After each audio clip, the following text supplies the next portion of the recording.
हम सब जानते हैं अच्छे से, भगवान बुद्ध ने जब बोधित्व को प्राप्त कर लिया, जीवन का जो परम उद्देश्य था, उसे पा लिया, परिवर्तन को अनुभव कर लिया, तो उनका कार्य पूरा हुआ। तो भगवान बुद्ध को लगा कि अब मुझे जो चाहिए था वो मैंने हासिल कर लिया और फिर उन्हें लगा कि अब मुझे धरती छोड़कर चले जाना चाहिए।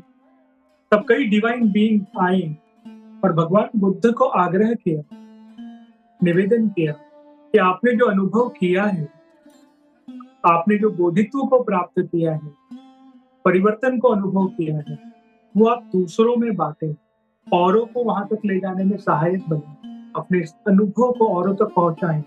और तब भगवान बुद्ध रुके और उन्होंने अपना कार्य शुरू किया। उनके कई डिसाइपल्स बने, कई राजा महाराजा उनके पास आते थे, सुनते थे, सीखते थे। भगवान बुद्ध स्वयं भिक्षा माँगने जाते थे, लोगों से मिलते थे, सेशन करते थे, राजा को उनका धर्म सिखाया, सभी की शिक्षा-दीक्षा दी और ये सब करते हुए भी भगवान बुद्ध घंटों ध्यान में बैठते थे।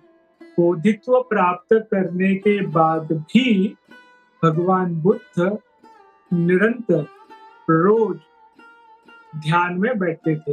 हमारे महादेव भी ध्यानमग्न होते हैं, भगवान विष्णु भी ध्यानमग्न होते हैं, भगवान कृष्ण जब धरती पे थे तो भी एक समय पर वो बैठते थे, सभी से कनेक्ट करते थे। मर्यादा पुरुषोत्तम राम वो भी निरंतर अपनी साधना करते थे। तो ये सब जितने भी हमने नाम लिए, आज के संत महात्मा भी भक्ति भजन निरंतर करते हैं। तो भगवान बुद्ध ने ऐसा कभी नहीं सोचा कि अब मैंने पा लिया, तो अब मैं वापस क्यों ध्यान में बैठूँ? है ना? हमारे भोले बाबा अभी भी ध्यान में बैठते हैं। तो जो निरंतर है, ये ज़रूरी है। ये जो फ्लो है वो ज़रूरी है। निरंतर अपने डिवाइन के साथ कनेक्टेड रहें। पा लिया मतलब उससे फिर उसमें आगे उसको लेकर आगे चलें। है ना? जैसे दीप प्रज्वलित हुआ, तो प्रज्वलित रहे, उसके लिए हमें तेल डालना पड़ता है।